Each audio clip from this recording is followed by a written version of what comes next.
Hola, mi nombre es José Roberto Rodríguez y es un gusto compartir contigo.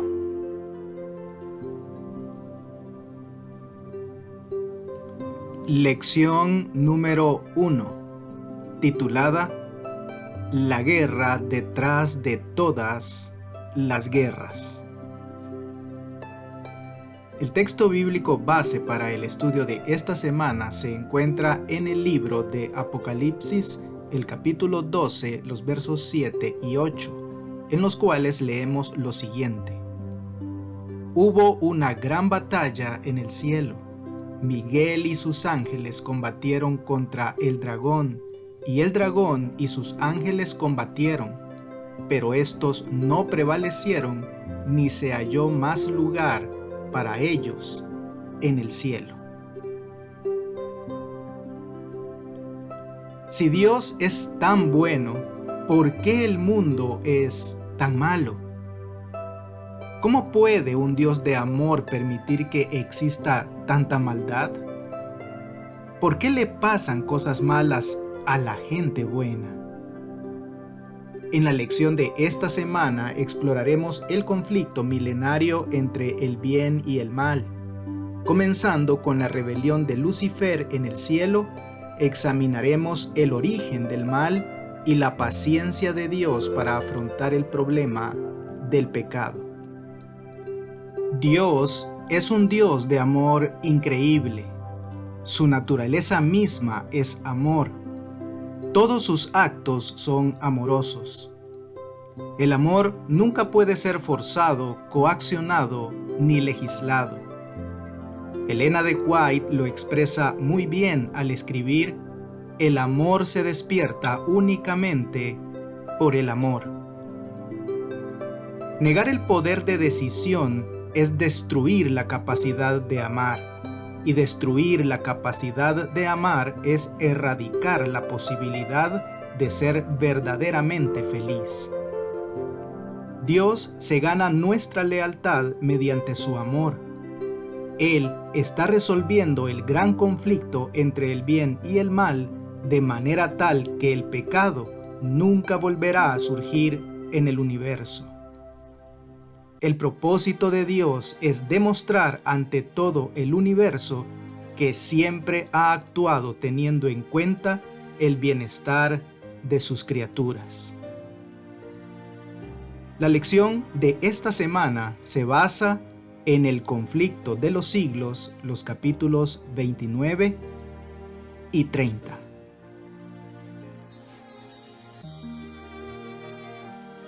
Guerra en el cielo.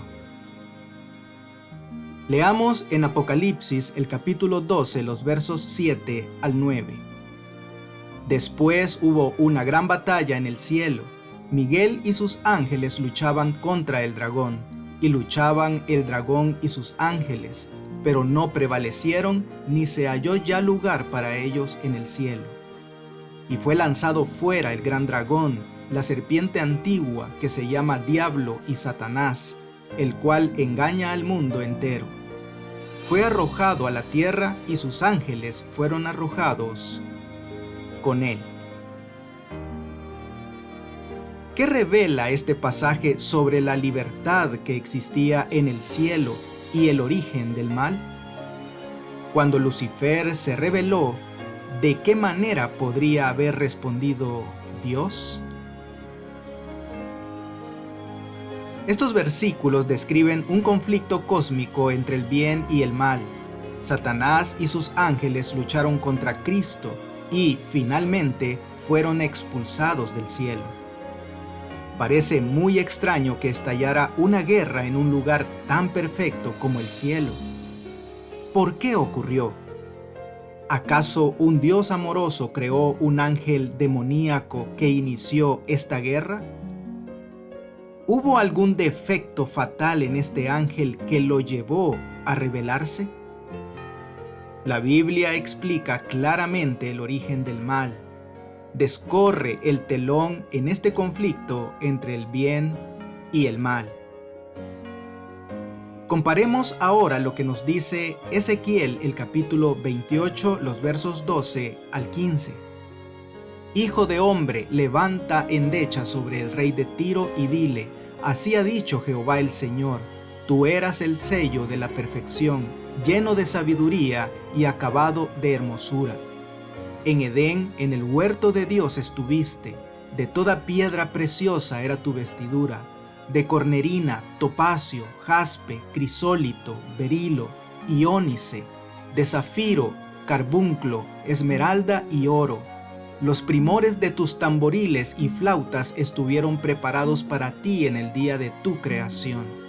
Tú, querubín grande, protector, yo te puse en el santo monte de Dios, ahí estuviste, en medio de las piedras de fuego te paseabas.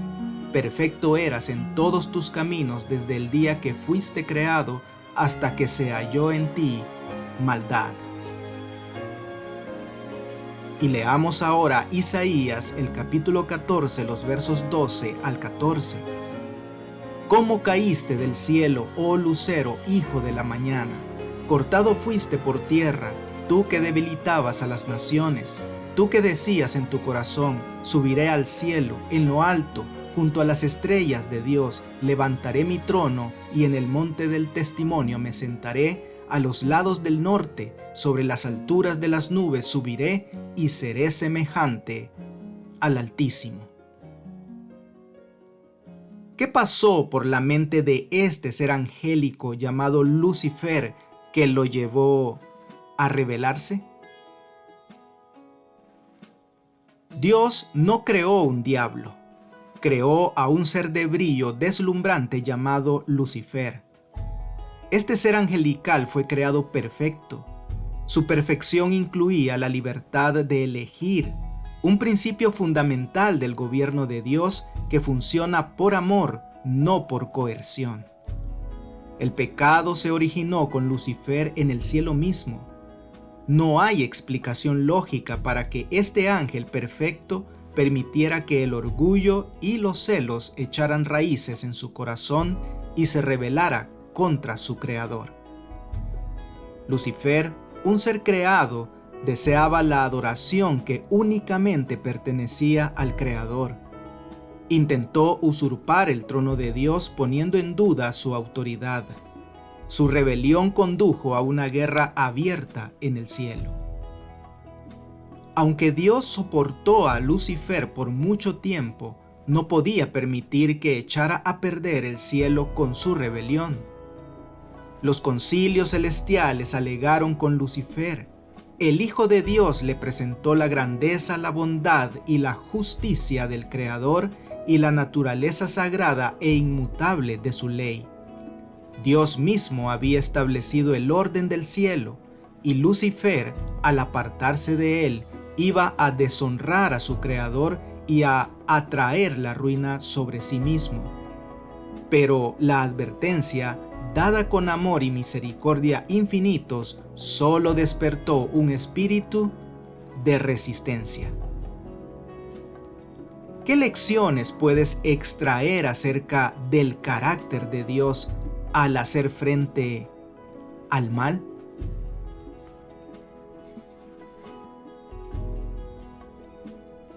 Lucifer engaña, Cristo prevalece. No hay explicación lógica para que Lucifer, este ángel perfecto, permitiera que el orgullo y los celos echaran raíces en su corazón y se convirtieran en rebelión contra su Creador. El orgullo de Satanás maduró en abierta rebelión. Acusó a Dios de ser injusto y tendencioso. Contagió a los ángeles con sus dudas y acusaciones. Leamos en Apocalipsis el capítulo 12, el verso 4. Y su cola arrastraba la tercera parte de las estrellas del cielo, y las arrojó sobre la tierra. Y el dragón se paró frente a la mujer que estaba para dar a luz, a fin de devorar a su hijo tan pronto como naciese. ¿Qué revela este pasaje sobre la capacidad de Satanás para engañar? ¿Y cuántos ángeles cayeron por sus mentiras acerca de Dios? Cuando estalló la guerra en el cielo, los ángeles tuvieron que decidir: ¿seguirían a Jesús o a Lucifer? ¿Cuál fue la naturaleza de esta guerra en el cielo? ¿Fue una guerra física, una guerra de ideas o ambas? No conocemos los detalles, pero el conflicto fue lo suficientemente físico como para que Satanás y sus ángeles fueran finalmente arrojados y no se halló más lugar para ellos en el cielo. Esta guerra incluye obviamente algún tipo de elemento físico. Una cosa es cierta acerca de la guerra en el cielo: cada ángel tenía que decidirse a favor o en contra de Cristo. ¿A quién seguirían? ¿A quién escucharían? Los ángeles leales eligieron ser obedientes a los amorosos mandatos de Cristo, mientras que un tercio de los ángeles escuchó la voz de Lucifer, desobedeció a Dios y se perdió en el cielo. También nosotros, en este momento crítico de la historia de la tierra, somos llamados a decidirnos a favor o en contra de Cristo. Nosotros también debemos declarar de qué lado estamos: ¿del de Cristo o del de Satanás? Leamos en Génesis el capítulo 2, los versos 15 al 17. Tomó pues Jehová Dios al hombre y lo puso en el huerto de Edén, para que lo labrara y lo guardase.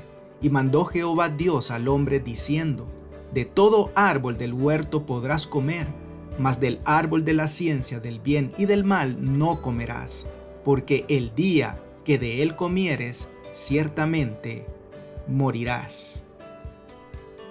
Éxodo capítulo 32, verso 26. Se puso Moisés a la puerta del campamento y dijo: ¿quién está por Jehová? Júntese conmigo. Y se juntaron con él todos los hijos de Leví.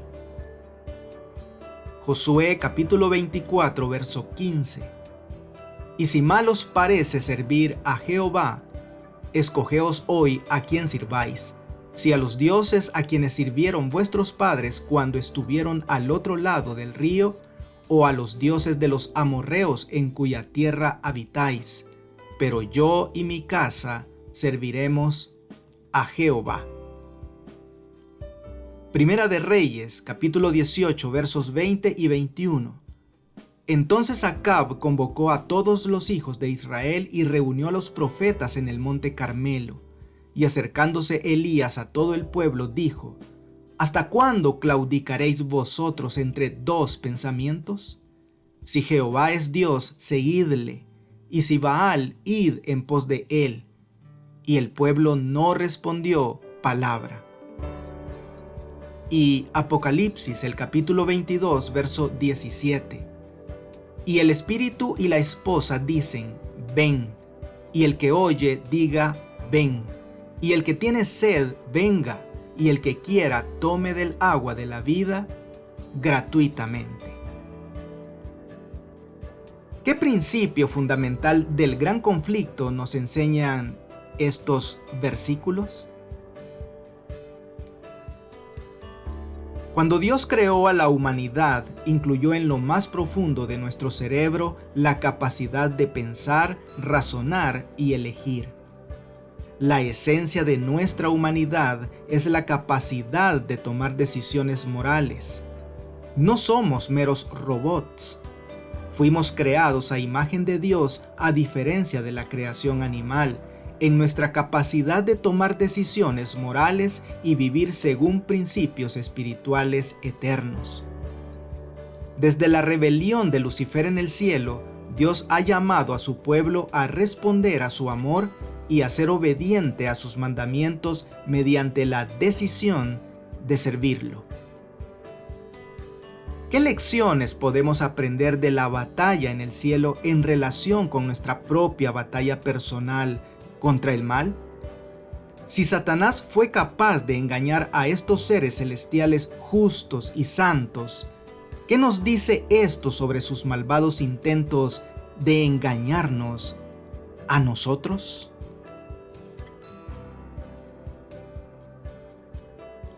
el planeta Tierra se ve afectado.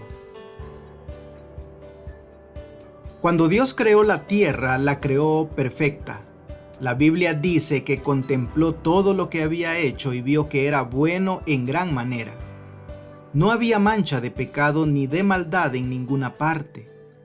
Pero les dio a Adán y a Eva la misma libertad de elección que le había dado a Lucifer. Él no quería robots en la tierra, así como tampoco quería robots en el cielo. De hecho, se esforzó por dejar en claro esta libertad. Plantó un árbol en el jardín del Edén y lo llamó el árbol del conocimiento del bien y del mal. Se empeñó en hablarles de él, porque quería asegurarse de que supieran que podían elegir. Satanás observó desde el árbol cuando Eva se distrajo por allí y le dijo: no morirán, sino que Dios sabe que el día que ustedes coman de él se les abrirán los ojos y serán como Dios, conocedores del bien y del mal. Si ustedes comen de este árbol, entrarán en una nueva esfera de existencia. Tendrán emoción, tendrán una sensación que nunca antes habían sentido. Eva, Dios te está ocultando algo. Toma del fruto prohibido y cómetelo. Cuando Eva y luego Adán tomaron esa decisión, abrieron una puerta que Dios quería mantener cerrada para siempre. Era la puerta del pecado, la puerta del sufrimiento, la angustia, la enfermedad y la muerte. Leamos en Génesis el capítulo 3, los versos 1 al 3. Pero la serpiente era astuta más que todos los animales del campo que Jehová Dios había hecho, la cual dijo a la mujer: ¿con que Dios os ha dicho, no comáis de todo árbol del huerto? Y la mujer respondió a la serpiente: del fruto de los árboles del huerto podemos comer, pero del fruto del árbol que está en medio del huerto, dijo Dios, no comeréis de él ni le tocaréis, para que no muráis. Romanos capítulo 3, verso 23. Por cuanto todos pecaron y están destituidos de la gloria de Dios. Y Romanos capítulo 5, verso 12. Por tanto, como el pecado entró en el mundo por un hombre y por el pecado la muerte, así la muerte pasó a todos los hombres por cuanto todos pecaron. ¿Qué tienen en común estos pasajes? Describe las consecuencias finales del pecado que asolan a toda la raza humana. En esencia, el pecado es rebelión contra Dios. Conduce a la separación de Dios. Puesto que Dios es la fuente de la vida, la separación de Dios conduce a la muerte. También conduce a la preocupación, la ansiedad, la enfermedad y las dolencias. En última instancia, el sufrimiento en nuestro mundo es el resultado de vivir en un planeta devastado por el pecado. Esto no significa que cada vez que sufrimos o enfermamos hayamos pecado, pero sí significa que cada uno de nosotros se ve afectado por vivir en un planeta asolado por el pecado. En algún momento lee Génesis 3:15, Levítico 5, 5 y 6 y Juan capítulo 1, verso 29. Y luego pregúntate: ¿qué promesa dio Dios a Adán y a Eva en el jardín después de que pecaron que les daría esperanza en medio de su culpa y desesperación? ¿Y qué costumbre estableció Dios en el Edén que les señalaría la solución al problema del pecado a lo largo de los siglos? El amor encuentra una manera. Adán y Eva han pecado, y Dios les ha dicho que deben abandonar el jardín. A partir de ahora, el trabajo doloroso y el sufrimiento serán su destino. ¿Tendrán que sufrir y finalmente morir sin esperanza? ¿Es la muerte el final de todo? En ese momento, Dios les hizo una promesa que se registra en Génesis 3:15. Mirando directamente a Satanás, la serpiente dijo: «Enemistad pondré entre ti y la mujer, y entre tu descendencia y el descendiente de ella. Tú le herirás en el talón, pero él te aplastará la cabeza».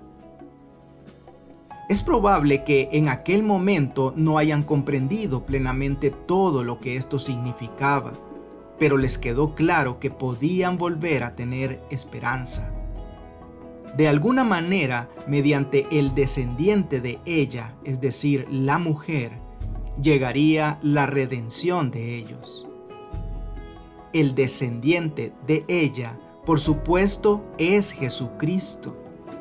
En la cruz, Satanás le hirió el talón, pero la victoria de Jesús es nuestra garantía de que un día la cabeza de la serpiente será aplastada y la puerta del sufrimiento y la muerte que Adán y Eva abrieron se cerrará en su momento.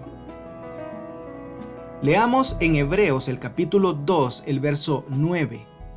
Pero vemos a aquel que fue hecho un poco menor que los ángeles, a Jesús, coronado de gloria y de honra, a causa del padecimiento de la muerte, para que por la gracia de Dios gustase la muerte por todos.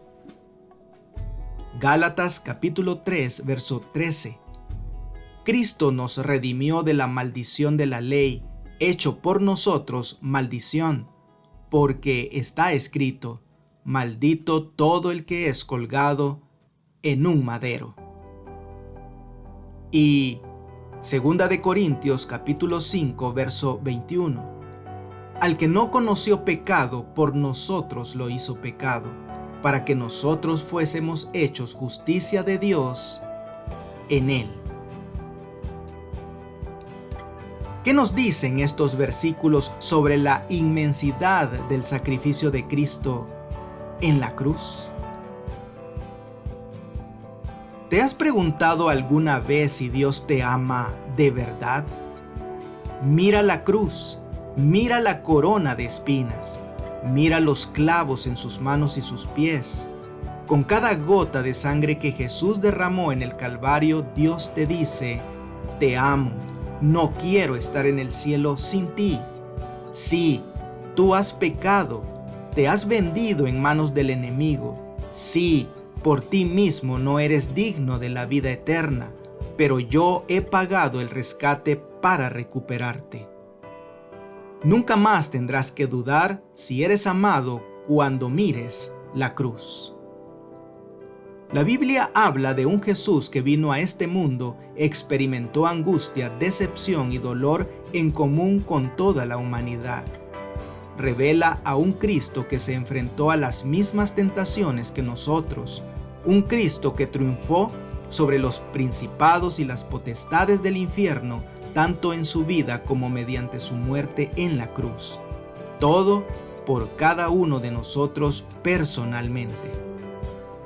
Pensemos en esto: Jesús, aquel que creó el cosmos, bajó del cielo y no solo vino a este mundo caído, sino además sufrió en él de un modo que ninguno de nosotros podrá experimentar jamás. Y lo hizo porque nos amaba a cada uno de nosotros. ¡Qué poderosa razón para tener esperanza! ¿Cómo respondió Cristo a las acusaciones de Satanás en la cruz? A la luz del gran conflicto entre el bien y el mal, ¿qué consiguió con su muerte?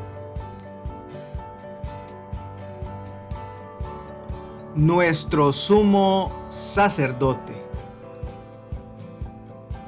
Lo que Jesús hizo por nosotros en la cruz le permite también interceder por nosotros en el cielo. Nuestro Señor resucitado es nuestro gran sumo sacerdote, que nos brinda todo lo que necesitamos para salvarnos y vivir en el reino de Dios para siempre. Leamos en Hebreos el capítulo 4, los versos 15 y 16. Porque no tenemos un sumo sacerdote que no pueda compadecerse de nuestras debilidades, sino uno que fue tentado en todo según nuestra semejanza, pero sin pecado. Acerquémonos, pues, confiadamente al trono de la gracia, para alcanzar misericordia y hallar gracia para el oportuno socorro. Y Hebreos capítulo 7, verso 25. Por lo cual puede también salvar perpetuamente a los que por él se acercan a Dios, viviendo siempre para interceder por ellos. ¿En qué medida estos versículos nos dan seguridad en un mundo de tentaciones, sufrimiento, enfermedad y muerte? El texto dice que Él fue tentado en todo según nuestra semejanza, pero sin pecado. Y añade, acerquémonos pues confiadamente al trono de la gracia para alcanzar misericordia y hallar gracia para el oportuno socorro. En pocas palabras, Jesús nos presenta ante el universo revestidos de su justicia, salvados por su muerte y redimidos por su sangre. Todo lo que nos debería haber tocado a nosotros le tocó a Él. En Cristo no hay condenación por los pecados de nuestro pasado. En Cristo nuestra culpa desaparece y mediante su poderosa intercesión se rompe el yugo del pecado en nuestra vida. Las cadenas que nos atan se desatan y somos libres. Leamos en Juan el capítulo 17, los versos 24 al 26. Padre, aquellos que me has dado, quiero que donde yo estoy también ellos estén conmigo, para que vean mi gloria que me has dado, porque me has amado desde antes de la fundación del mundo. Padre justo, el mundo no te ha conocido, pero yo te he conocido, y estos han conocido que tú me enviaste. Y les he dado a conocer tu nombre, y lo daré a conocer aún, para que el amor con que me has amado esté en ellos, y yo en ellos. ¿Cuál es el mayor anhelo de Cristo en el gran conflicto entre el bien y el mal? Consumado ya el gran sacrificio, Cristo subió al cielo y rehusó la adoración de los ángeles hasta que no hubiese presentado la petición: Padre, aquellos que me has dado, quiero que donde yo estoy, también ellos estén conmigo. Entonces, con amor y poder indecibles, el Padre respondió desde su trono: Adórenlo todos los ángeles de Dios. No había una mancha en Jesús. Acabada su humillación, completado su sacrificio, le fue dado un nombre que está por encima de todo nombre. Lo que más desea Jesús es que estemos con Él en el cielo. El deseo de su corazón, la razón de su muerte e intercesión es salvarnos. ¿Tienes alguna necesidad especial en tu vida? Cuéntasela a Jesús. Donde hay dolor, Él trae consuelo. Donde hay miedo, Él trae paz. Donde hay culpa, Él trae perdón. Donde hay debilidad, Él trae fortaleza. ¿Por qué crees que Cristo se sacrificó por nosotros? ¿Y qué nos hace tan valiosos para Él?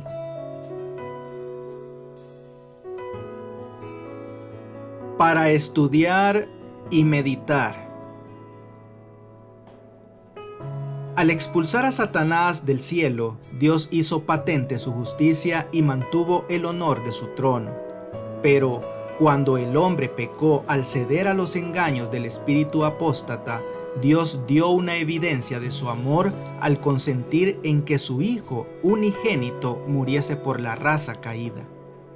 El carácter de Dios se puso de manifiesto en la expiación. El poderoso argumento de la cruz demuestra a todo el universo que el gobierno de Dios no era de ninguna manera responsable del camino de pecado que Lucifer había elegido. Mientras la cruz del Calvario proclama el carácter inmutable de la ley, declara al universo que la paga del pecado es la muerte. El grito agonizante del Salvador, consumado es, fue el toque de muerte para Satanás. Fue entonces cuando quedó zanjado el gran conflicto que había durado tanto tiempo y asegurada la extirpación final del mal. El Hijo de Dios atravesó los portales de la tumba para destruir por medio de la muerte al que tenía el imperio de la muerte. Y ahora, algunas preguntas para dialogar. Si Dios sabía que Lucifer iba a rebelarse, ¿por qué le dio el poder de elegir para empezar? O, cuando Lucifer se rebeló, ¿por qué Dios no lo aniquiló en el mismo momento? ¿Qué tipo de reacción podría haber tenido el universo no caído si Dios hubiera aniquilado inmediatamente a Lucifer? ¿Por qué es tan importante el concepto del interés del universo en el plan de salvación para entender el gran conflicto? ¿Qué razón o razones se te ocurren a ti para la muerte de Cristo en la cruz? ¿Acaso fue solo para revelar el carácter de Dios? ¿Fue para pagar el pecado del rescate por el pecado? En caso afirmativo, ¿a quién se pagó el rescate? Comparte tus ideas y ofrece razones bíblicas.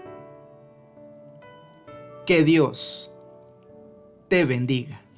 No olvides apoyar este ministerio suscribiéndote a mi canal de YouTube. Con esto tendrás acceso a un video resumen completamente ilustrado y animado de la lección de escuela sabática para adultos al inicio de cada semana. Espero tus likes y tus comentarios de la lección. Bendiciones.